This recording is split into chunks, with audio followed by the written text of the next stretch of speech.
Hi, welcome to the Digital Writers Festival session, Traversing the Print and Digital Divide. Just to start off, I'd like to acknowledge the first Australians as the traditional custodians of the continent, whose cultures are among the oldest living cultures in human history. I'd like to pay respects to the elders of the community and extend my recognition to their descendants who may be tuning in to this session. So today we're going to be talking about the role of print and the role of digital. So with me I have Janina Carter. She's a poet and editor, and her writing has appeared in Scum, Stilts, and the Suburban Review online. She also edits poetry at VoiceWorks. Hi, Nina. Hi, Giselle. Hi, everybody. And we also have Khalid Warsame, who's a Brisbane-based writer, fiction editor at The Lifted Brow and coordinator of the National Young Writers Festival. Hello. And I am Giselle Onyenuin. I'm a writer from Melbourne. I write a column for Daily Life and have also been published in pretty much anyone who will let me write words for money. So that's us. So this is a really big topic, and we're all pretty excited to give some thoughts on it. So I guess the first question is, what exactly is this print-digital divide? Does anyone want to start? Well, the most obvious is that print is something you can hold in your hand, you know, and kind of flip the pages of, as it were. And digital, I suppose, would be, I would define it as anything that can be accessed on a screen. Possibly. What do you think? I mean, I guess the word divide makes it sound like they have to be two completely separate entities. So do we think that there's any crossover? Well, you're looking at words on a page pretty much, no matter what medium it is, because I think they have more similarities than they do differences. So the word divide, which like implies a huge chasm between them, is not as accurate as I think. It's more like a small stream, and you've got print on one end and like digital on the other, and they meet somewhere in the middle. There's this muddy bit in the middle where they all kind of meet and mix up. But yeah, I think they have similarities, differences, and I think we focus a lot on the differences, but the similarities are also really interesting. Yeah, and I suppose there's also publications that have print and online versions, which might publish maybe some of the same things and maybe content that's specific to each medium. So I suppose a question that can come from that is, do you think that there are certain types of writing that are more suited to each medium? You go, Khalid. I think writing I think writing tailors itself to the audience that it expects to have, and print and digital, if there is a divide, it's digital writing, I found, skews confessional, skews sort of, it's a lot more, it's got a broader audience that it can expect to attain, and it's got a more engaged audience, and you've got all these different things coming together on this online platform, whereas with print, it's more of a one-way communication sort of thing. So I found that digital is slightly more conversational and slightly more of a two-way conversation, and print being more of a one-way mirror type situation, where usually the only way you can have feedback for a print publication to send a letter to an editor. Whereas with online, you've got comment sections, you've got retweets, and you've got discussions that spring forth immediately after publication sometimes. You have so much. Oh, sorry, I was just going to say you have so much more feedback available kind of immediately with digital content as well. And I suppose that makes it into kind of a multimedia thing where the comments and the audience reactions are almost part of the content as well. Yeah, I think one of the main difficulties with coming into what's referred to as a digital age is, you know, understanding understanding as writers where our work, where our work should be sent, where our work lies, and kind of, I suppose, finding the relevance of, being published online versus the relevance of being published in print. And perhaps that's where a divide is, because we have no parameters by which to judge, each medium. Yeah, and I suppose when we're thinking about types of writing that are less creative and more kind of like news writing and stuff, I feel like in that instance, online is a much bigger platform these days because of the immediacy of it as well. Because if you wait to publish the latest news with your newspaper tomorrow, by then everybody already knows. But I suppose creative writing, you have more flexibility and you have more choice in what platform you choose for yourself. So, I mean, Nina, since you write poetry, what's been your experience being published in print versus being published online? Online is great because you have your URL and you can access it at any point in time. I think that's really cool. And in print is a different experience, I think, because you are editing something to a particular point, and it has a different kind of timeline. There is, in the process of editing for print or editing for online, you can see a different kind of involvement. I like holding the work in my hands. I really like if you have some of your work in a magazine or in a book. I like flipping the pages. There I go again with flipping the pages. That feeling is really great, and you can kind of carry it around with you and show it off to, like, my grandparents and my whole family can look at something that's in print, whereas online, I think, is more accessible in some ways, and definitely a different kind of feeling. For poetry.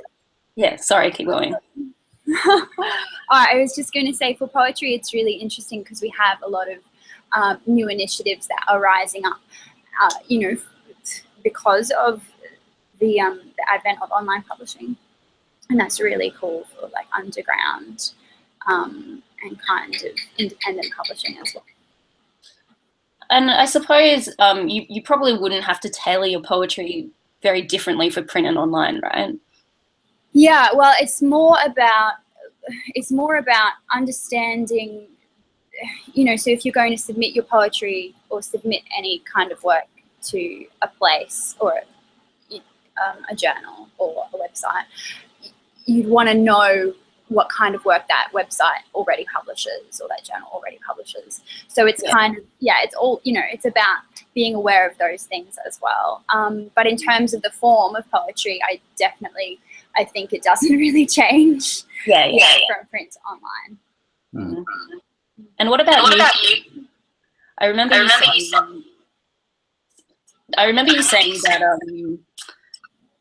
most of your stuff published online is non-fiction, but you're more of the fiction writer. Can you talk a bit more about that? Yeah, it's really odd because I'm sort of a dinosaur in that regard, because I've always read fiction online, and I've always read fiction through the medium of print and books and magazines, and when I was first starting out as a writer, I was like, okay, I want to be a fiction writer, therefore I'm going to look to get my work published in print journals, and eventually see if I can get a novel published in print form. And as a result, I still do that. I publish to the magazines. I submit to the magazines that I read and journals that I read, and most of them are print publications. So, whereas online is more, most of my nonfiction work is online. And as a result, when I tell people that I'm a fiction writer and they see links to my work somewhere and they say there's this sort of a disconnect between what I am online and what I want to be and what I feel like I am in print. And there's a definite tonal difference as well, where my fiction is very specific, has a very specific, it's a very specific type of writing that it's a very specific voice, whereas my non-fiction voice, or the voice that I write essays in, is different in a completely different direction. And it's interesting when I notice it. It's a bit infuriating when I am introduced as an essayist. I think the other week someone was introducing me to someone, and they mentioned that I'm an essayist instead of a fiction writer when we're talking about specific types of writing, and it slightly bugged me a little bit. And then I realized that is a thing to do with the medium, and I don't know. I don't think fiction works as well online, and that's a pretty controversial opinion of mine. But it's that's so would you, consider the old switcheroo? Would you go non-fic in print? Oh, in print. I'm at this stage. I'll go wherever accepts my writing. To be honest, I don't really have a. Everyone can relate to that. Yeah. It's not really. I don't get to choose. It's just something that happens in hindsight. You can identify patterns, but only in retrospect. Yeah. And I guess for me, most of the writing that I've done is online. Obviously, all the daily life stuff is online. I've only ever done stuff for lit journals online, but I did get published in an anthology this year, which is in print. And it's a really cool feeling, like to walk into a bookshop and pick up a book and see your name in it. Yeah, the tangibility is really nice. I feel like that's the dream, right? Like as a kid, when you're like, I want to be a writer, you want to see your name in a print book. But, and I guess some people might think that having your name in print is more prestigious, but I don't know if I agree with that. Do you have any thoughts? I don't think it's more prestigious. I think as writers, we don't really distinguish in prestigiousness, but I found that people who, like, just for example, my housemate, who's not really plugged in with what's going on in terms of writing and online in this whole print versus thing debate. When he asked to read some of my writing, I showed him some work online, and he was like, "Okay, that's cool."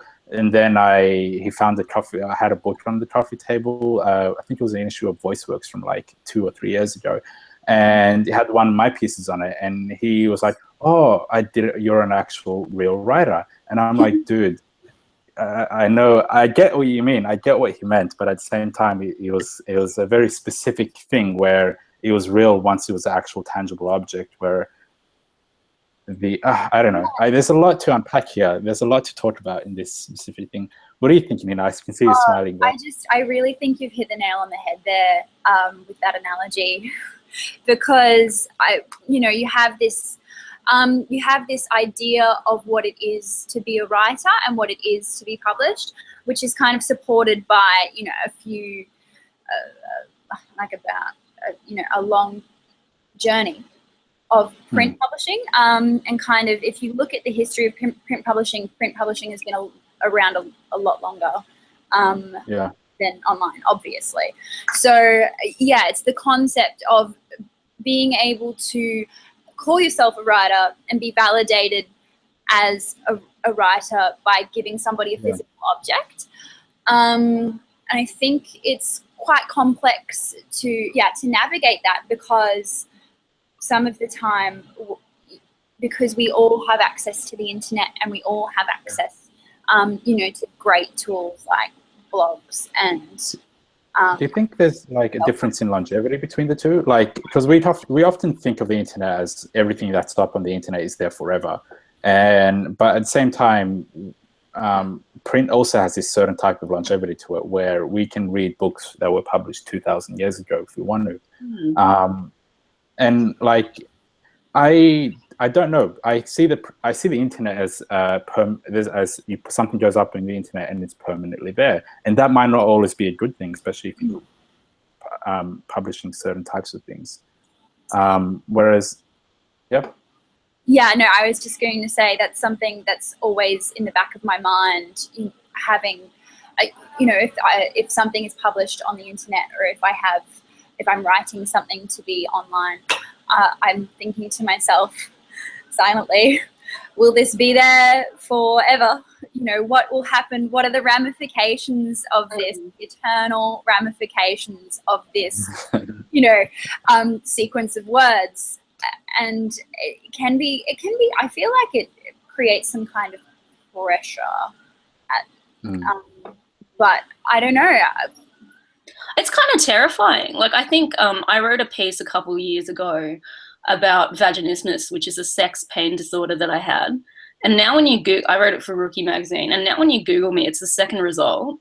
And I'm like, great, first dates, jobs, everyone's just straight up going to know about my vagina. Like, and it's weird. I mean, and I'm not ashamed of it or anything, but I guess having your work online just strips away any, especially if you write kind of personal or confessional stuff, it just strips away any privacy that you have. Whereas in the past when people wrote that kind of confessional stuff in books, then people would only know if they went and sought out the book. So it's quite confronting in some ways, I think. Do you feel like you have to cultivate, an archive of online pieces or an online persona so that you can, counter that at all, or construct?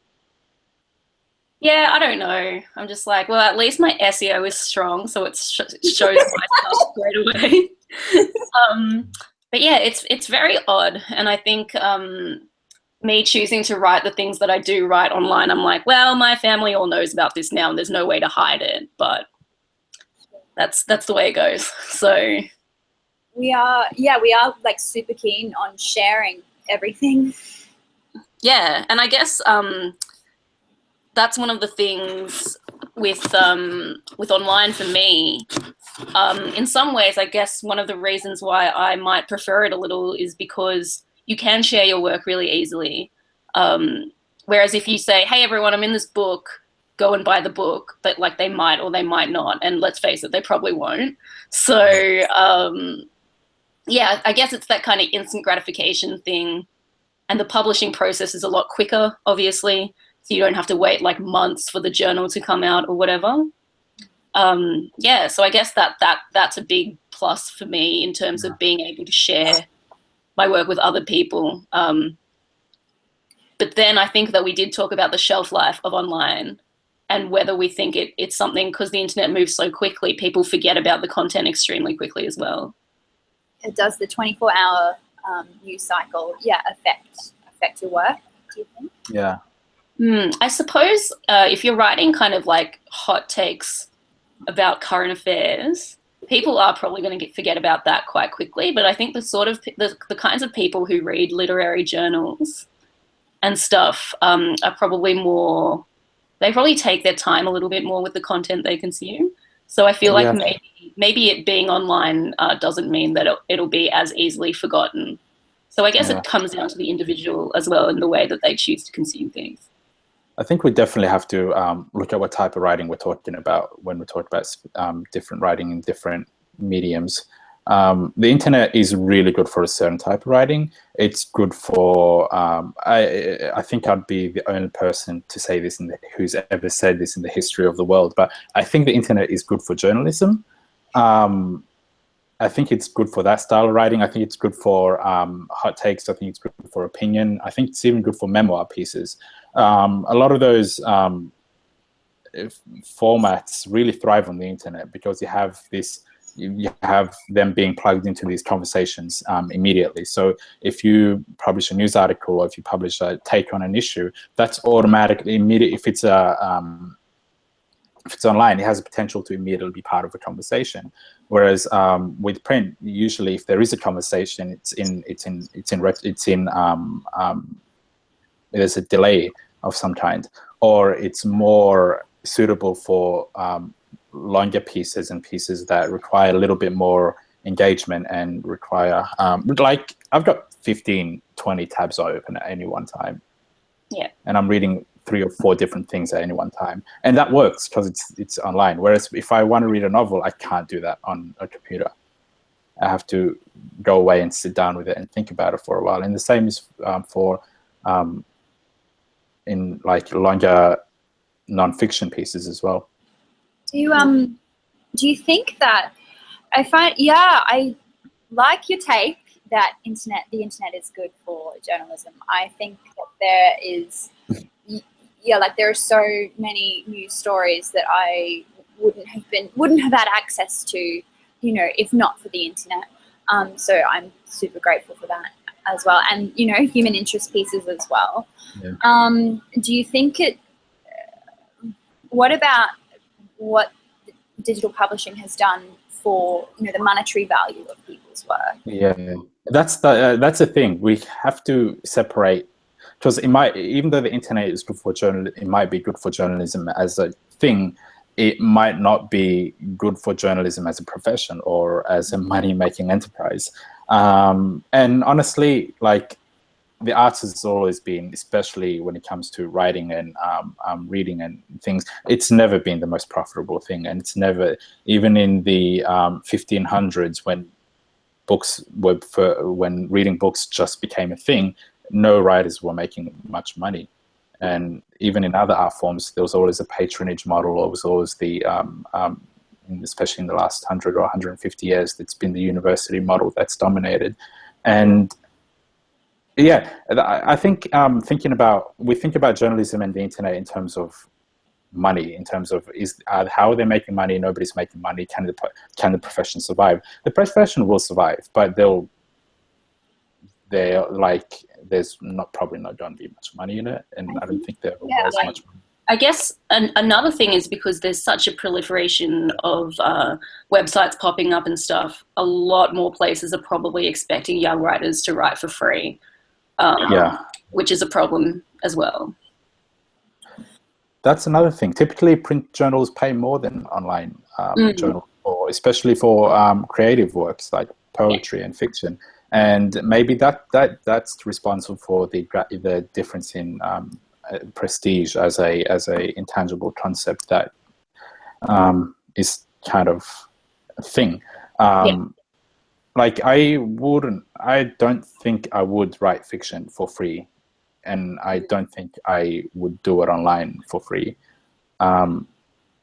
Simply because I suppose people who are just starting out, though, who kind of want to get their name out there, would maybe be more inclined to do that for exposure. Yeah. And I feel like that's something that's pretty specific to digital. I think one of the good things about the Australian writing publishing landscape is you've got entities like VoiceWorks, which is a print journal, and you can't really find the works. VoiceWorks doesn't publish their pieces online, and it's a print journal, and they pay their writers, and it's a small walled garden where people can be themselves and experiment and try things out and start out for the first time and publish for the first time. And it's a print journal as well, which is huge. It's hugely important that VoiceWorks is a print journal as opposed to an online outlet.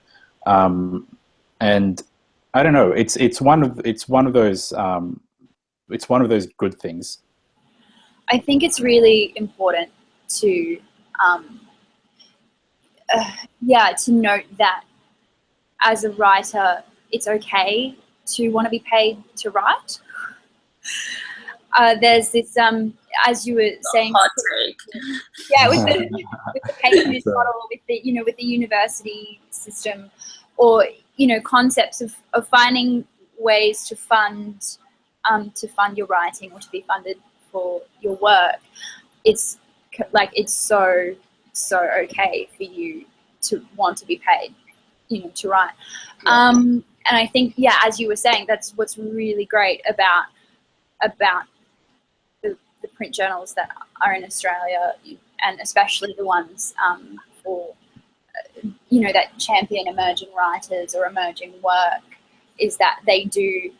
VoiceWorks definitely is a huge advocate for for paid work as well, and I think that's one of the most encouraging things, I think, as a you know, as a freelancer, as an artist, to say, hey, your work is worthy, and Yeah.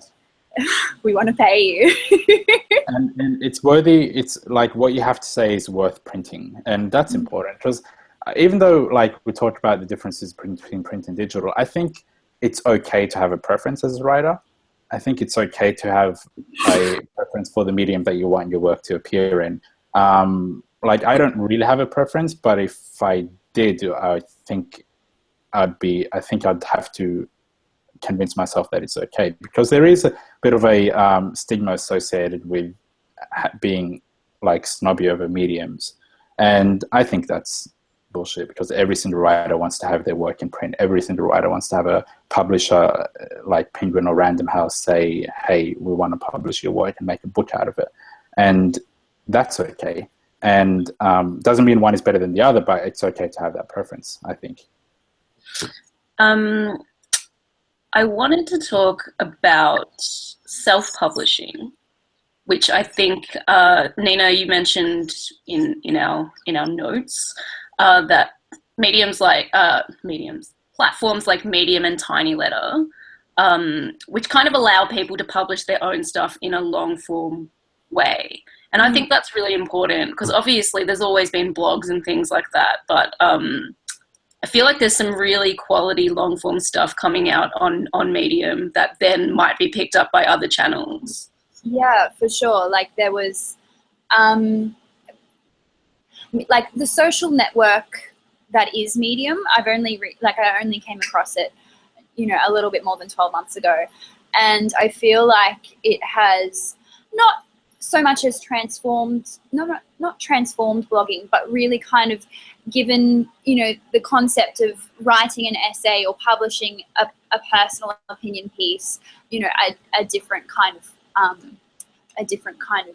view, which is really great.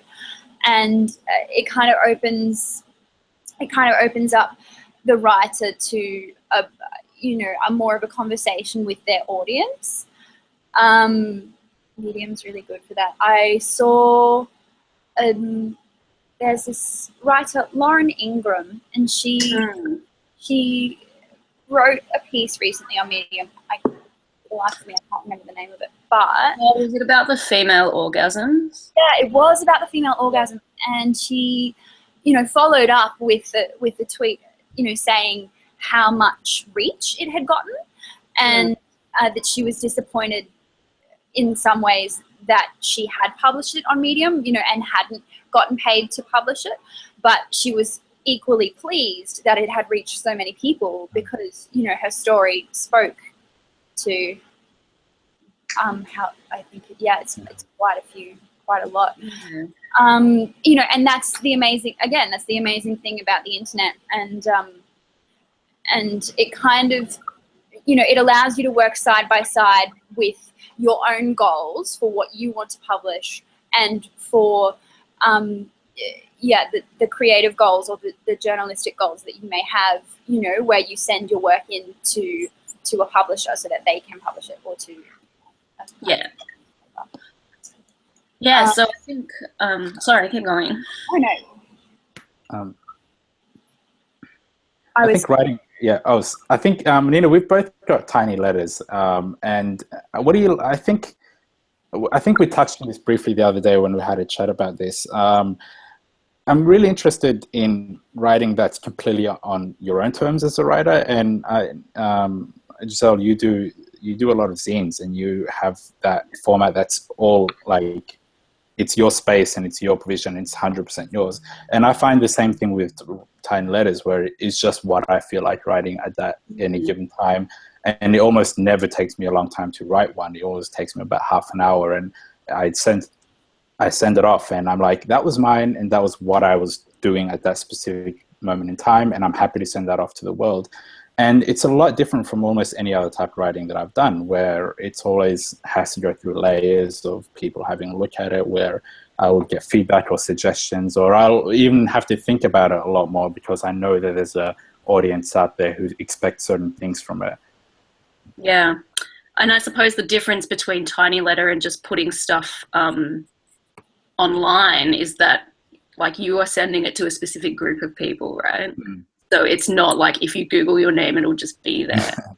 And I guess for me, the thing with zines, I know someone who makes zines, and she's a writer too, like, and has had stuff online. But she said that the reason that her zines are about like mental health and addiction and stuff like that, and stuff that she wouldn't want attached to her name online.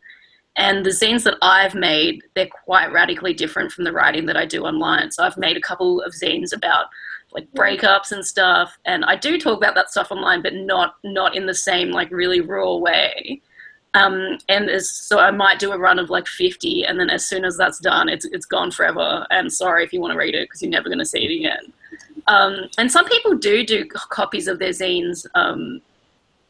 They keep reprinting, but I kind of am like, I'll do 1 or 2 runs and then that's it, because it was that time and that feeling, and I don't think that necessarily needs to be replicated. Like if you bought a copy at the time, great, feel free to read it, burn it, that's fine too.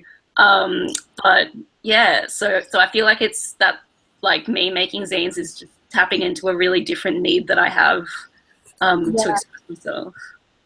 I love the zine. I love zines.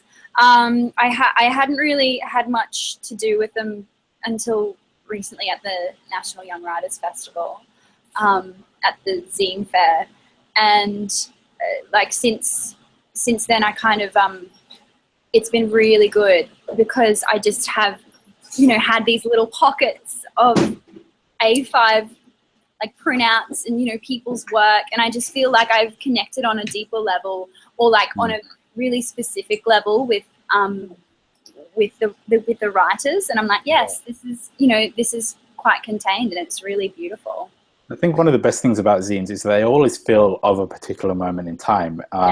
They don't feel timeless, and that's the best thing about them, I think, because the specificity of a zine, it's always like, you always get the sense that the person who made that zine, this is what they were doing in that moment. And some of my friends who do zines, every zine is so radically different from the last, and that's because they're doing different things at the time, and they're going through different experiences and feelings, and they're at different points in their life. Whereas there's this like more permanent works online and in print, there's this sort of like blanket of permanence to them, and there's sort of like this, they're not snapshots, and they're just these things that exist that stand on their own 2 feet, whereas zines don't really stand on their own 2 feet. They're supported by that particular writer in that particular moment of time as a concept.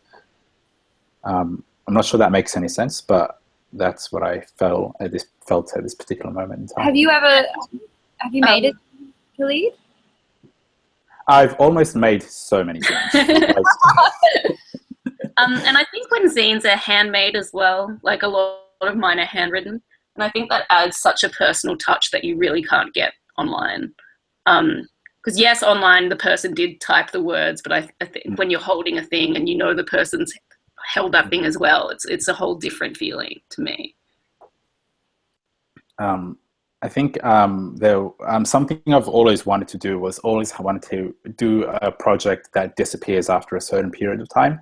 But that's hard, because there's everything in our culture and society is geared towards our technology, and the way we consume things geared towards saving things. And I think that's a human impulse to have things, to save things and keep things and revisit them over time. But the impermanence is a pretty important thing too. I think Snapchat had some early promise there, where the photos would actually disappear after a certain period of time of using it, but it was always thwarted by the fact that you can take screenshots of using the phone. I don't know, that's an idea maybe, like, of having a piece finding some sort of technology that destroys itself after a specific period of time and will no longer be present in the world. I think that would be the best version of digital. Yeah, I guess that's hard though, when you know that people can save things and all that kind of stuff. Yeah. Something that is on so Nina's just gone to shush her dog, so it's just us now. Hi guys, I'm back. I'm sorry about my dog. So one of the notes that we have here is about whether long form writing is dying with the advent of online, or if online's been a positive move. And one of the points that Khalid has made here is that one of the really great things about online publishing is that you can link to other things, right? So if you're talking about something, you can link to it and the person can click and see what you're talking about. Whereas in print, you have footnotes and stuff, but then the person has to actively go and seek it out at a later time, at which they might not be engaged with what the thing was about anymore. And I think that's a really important point, because the links can really contextualize what you're talking about and make things easier for the reader to understand, especially if you're writing pieces that are more academic or refer to research and stuff like that. Mm. And links are great because you can just finish sentences with the links. Even like there's a lot of my favorite humor writing there's a very specific form of a funny sentence that exists online, where you say something and the joke is not completed, and then there's a link somewhere, like say there's a link and you click the link and that link sends you to a picture or an article or something that just completes the joke, and suddenly you get it. And you realize that the writing inside the actual, like as it exists, is not complete until you follow those links, or until you finish the metaphorical sentence there. And that's something that you can do online that you can't do in print. And that just shows how different print is how different online writing is compared to print writing. It's not just a different medium, it's a whole different genre. And every type of writing that's online as opposed to in print is a different genre. For example, a fiction work online is a different genre of fiction work than a fiction work in print. And even though they might be the same story, they're still completely different genres because they're read differently, which is something that I feel backs up my previous statement of where I prefer fiction in print, because that's just how I'm used to approaching and dealing with fiction. Whereas on the other hand, though, one of my favorite fiction pieces of the past decade was Jennifer Egan's New Yorker story, where she did it on Twitter. And it was just a series of tweets, and they later collected it and put it up online on the New Yorker website, and it wasn't as good as when I was reading it on Twitter. Yeah, actually, there are a couple of people on Twitter who do that. They do this guy in America, his name is Xavier, and he writes these short stories on Twitter, and he, it's as a whole thread. So you read it as a series of tweets, and it's actually like the timing of each tweet is, adds so much kind of contrast to the story. It's really fascinating. Your dog got a shout out on Twitter, Nina. Oh, good. Loves it. And I guess one of the questions that we haven't actually covered, that we all spoke about when we were preparing for this panel, is do you think that the audiences for print and online are radically different? Ooh, okay, so kind of. No, actually, radically, no. A little bit different, possibly, because I feel like as technology advances, the capacity for digital stories to reach a wide range of people grows. It only can grow, basically, is what I think is my opinion. And the kind of print can appeal to, I think, people who don't access the internet as well. I have had access to the internet pretty much since I was a teenager. But there are, like, especially when you're traveling, or if you're in a place in the world where there is no internet, I think print still has a lot of traction. Yeah. And we talked about access and equity. Let's talk about that, because we like to think of the internet as a democratic medium, but fully half the world doesn't have internet access. And of those that do read, their engagement with reading is through the printed word more than it is through the online space. Yeah. And that's an important conversation to have as well. But once people do have access to the internet, it does become democratic, but only post fact, which is interesting. But I don't think it really has a big difference. For example, there's like in India, there's a huge culture of reading printed books in India, but there's not. I'm not really sure about the internet penetration in a country such as India, but I'm sure there are people living in India who don't have internet access, but who do have access to books. And I suppose it depends on the availability of whatever print journal that you are putting your stuff out in, right? Like some people, yes, they have access to books, but does their local bookstore stock X or Y journal, blah, blah, blah. So it's hard. All the time. All the time. You know, yeah, like first time I went into a bookstore that had that had a number of lit journals, I just was blow me down. Like I was so surprised, but also really pleased, because most of the time I have to go into the bookstore, because I live in North Queensland regionally. I have to go into the bookstore and like have a 20-minute chat with whoever's working about the journal that I want to, or the magazine that I want to request.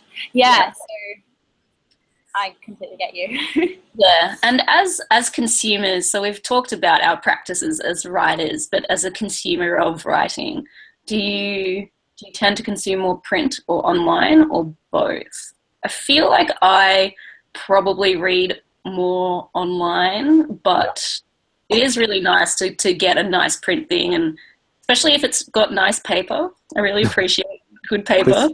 I think we all do read more reading online than we do in print, but it's this weird thing where online doesn't. When I'm reading an article or piece online, when I'm reading something online, doesn't feel nourishing, whereas when I'm reading a novel, it feels nourishing in a completely different way. Whereas I do more reading online, I'd say. I don't really read that much printed works unless it's specifically me saying, okay, you've been on the computer all day, you need to put it down and read something.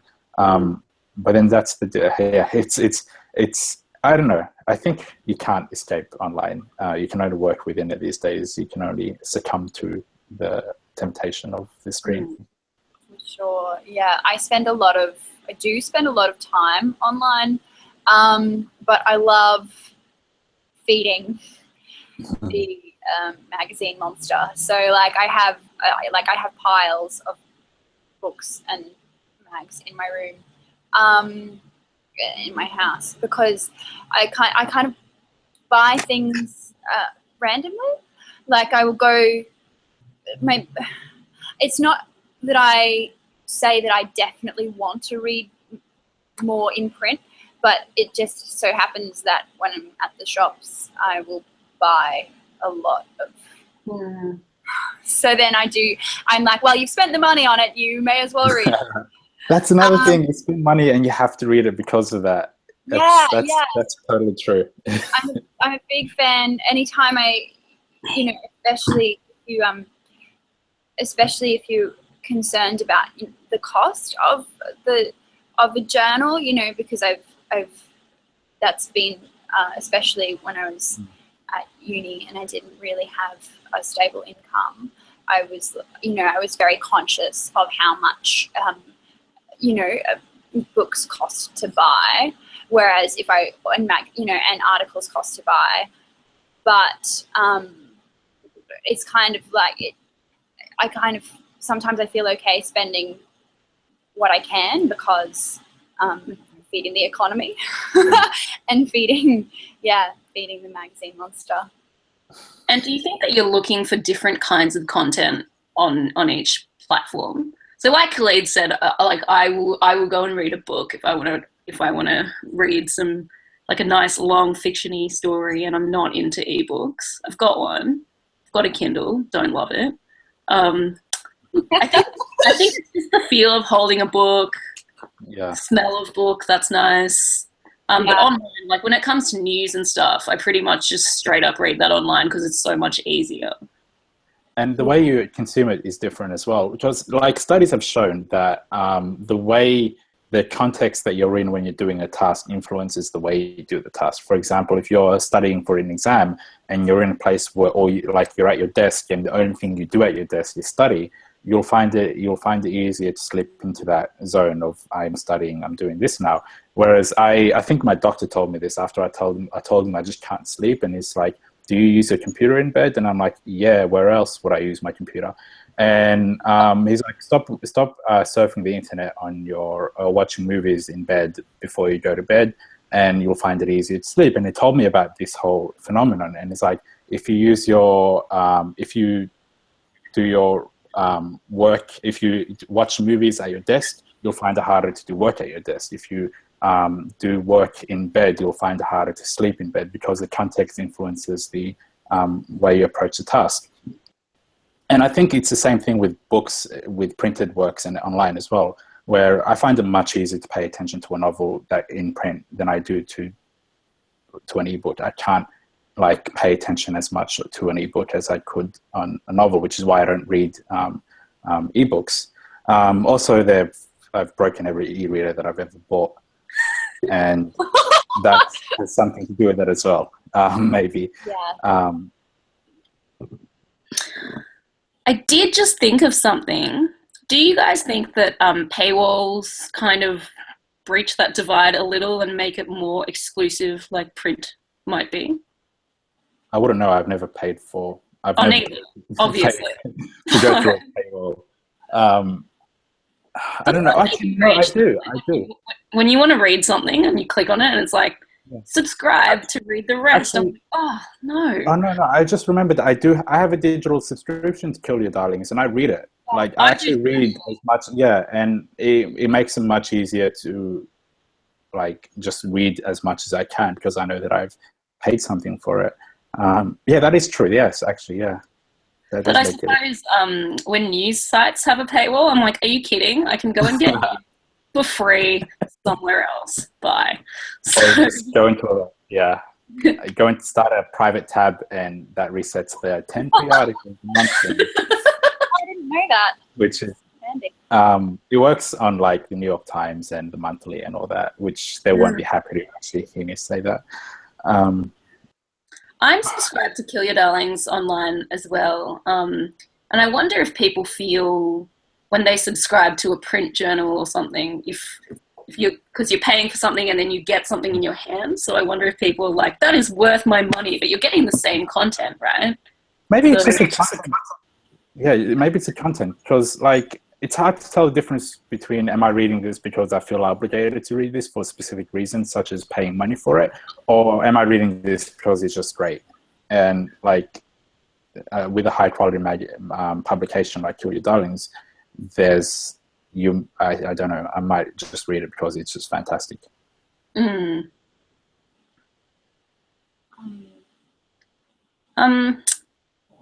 P.S. listeners, if you have any questions that you want to ask, just chuck it on Twitter with the hashtag DWF16. We've got another 10 minutes, so we'll just keep yapping on about stuff. But if you want to ask anything, please do, and we will be happy to answer it for you. Now, so both of you have experience as editors, and I do not. So here's a question for you. So you both edit print stuff, but I think like in my notes I said, how do you decide if pieces belong online or in print? And Nina, you've said, depends on form, publication demands, and the writer's preferences. So can you expand on that a little? Yeah, so I'm a big fan and big believer in writers being able to assert their own agency. So, for example, I edit poetry for VoiceWorks. So anybody who decides to submit their work to VoiceWorks kind of already knows that it's going to be in print. And as Khalid was saying, he prefers for his non-fiction to be online and his fiction to be in print. So I think that's kind of one way that as a writer you can make that decision. And then, you know, you've got all of the forms that writing can take, which with coding and like with, you know, the advent of experimental coding and experimental poetry, you've got so many avenues available to you. I think the good thing about choosing which one you want to publish in, choosing whether you want to publish in print or online, is then, is then hunting down your prospective places. I think that's one of the best things, you know, choosing one or the other. But I would say go for both.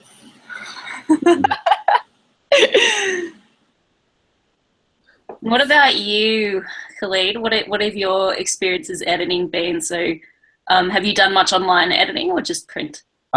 Actually, no, I haven't done any online editing.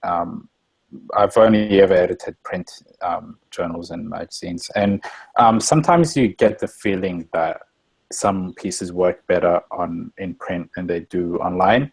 We've had fiction pieces at the Brow where I'd have a read of the submission and I can't really see it working in print, and then one of our online editors will pick it up and publish it online. It would be just fantastic on a whole different level. So there is a little bit of a gap between what works online and what works in print. It really depends. Specifically, when you see something and you're like, okay, this is gonna go gangbusters online, but it's not gonna work in print. Like, what reason? There's fragmentary fiction is probably the only type of fiction that works better online than it does in print. Fiction that includes a lot of references to other things, fiction that engages with the world outside the text, for example, through images or links or embedded things, works really well in print.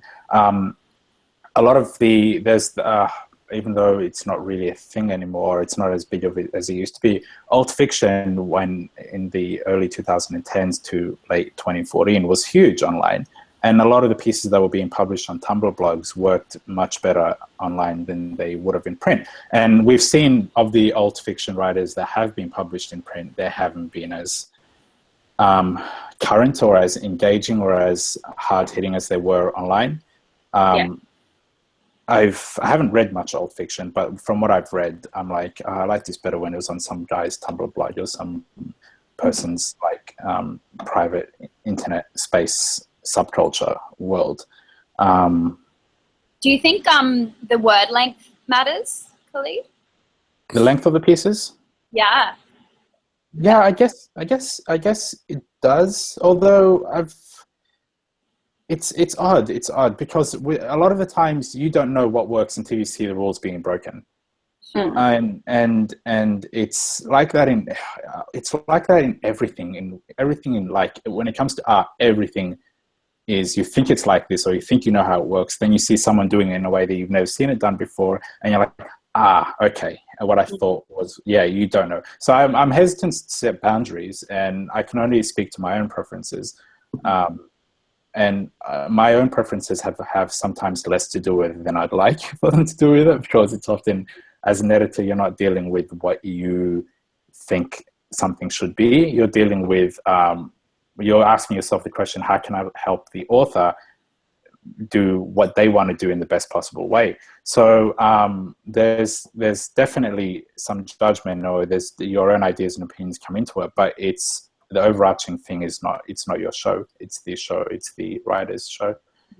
I suppose the thing with word length is that a lot of people say, oh, with online there's less of a limit to how long it can be. But the truth is, probably no one's going to read 10,000 words on a screen. That's very difficult. Like, reading on a screen is hard. Yeah. There was this interesting thing about a couple of months ago. I was in the library I was in the library and I was reading this 15,000 word Atlantic article. Then I looked up and I saw on the journal shelf the actual Atlantic magazine. And I closed my computer and I walked over and picked up the copy of the actual magazine and read the article in there. I don't know. That's just maybe that just proves the point. We got a kissy face on Twitter from Kill Your Darlings. So we've got 5 minutes left and we have a few questions. So one of them is, you've mentioned Kill Your Darlings. What other digital writing sources do you love or recommend? I think most of the a lot of the Australian lit journals have online counterparts, and some stuff that's online is exclusive to online. And I really love reading those because it just kind of makes me aware of what other writers are doing and how I can improve my own writing. I also love Rookie because I'm a teen at heart forever, and they have some really incredible stuff as well. So those are mine. What about you guys? I really love the Lifted Brow online component, actually. I love the commentary and the reviews and the memoirs as well. Like I find them really like engrossing, which is really interesting because as you were saying, Khalid, before about whether or not online or in print was more prestigious, I feel like the Brow has really crossed that, and kept their publishing values the same across both platforms, which is great. Again, I love Rookie because I am also a teen at heart. But the thing is, I kind of just like reading my friends' blogs. Yeah. How about you, Khalid? Are you? One of my favorite things about reading things online is the space online opens up for marginal voices that might not necessarily be opened up for them in print. Online there's a lot of great magazines or online publications that do things for people who don't have a voice in the print world. I like, in terms of I like the New Inquiry that's only online and it's fantastic. The Offing magazine, which is an offshoot of Los Angeles Review of Books, which has a Black female queer focus. I like a lot of the work that's being done it's basically with online, I technically don't really distinguish between things, but I do find that I tend to go towards things on the margins of conversations more than I do towards the larger or the mainstream aspects of voices, because I feel like I see that everywhere. And online, if you're not seeing new things online, then what's the point of being online? Yeah. That's maybe because I have no attention span at all. So something that I actually just thought of. What I really appreciate about writing for online lit journals as well is that the editing is still very thorough, and I feel like a lot of the time with other online outlets, especially news ones, they just need to rush stuff out so much that they don't give you many or any edits, and I feel like that doesn't. It really doesn't make you a better writer if you're not getting any feedback. Overland Online they've sort of settled into a role of doing not quite hot takes, but slow takes, where they have more considered responses to things that you see, to controversies or issues or topics in the media or in that our society is discussing. And I find that really works really well.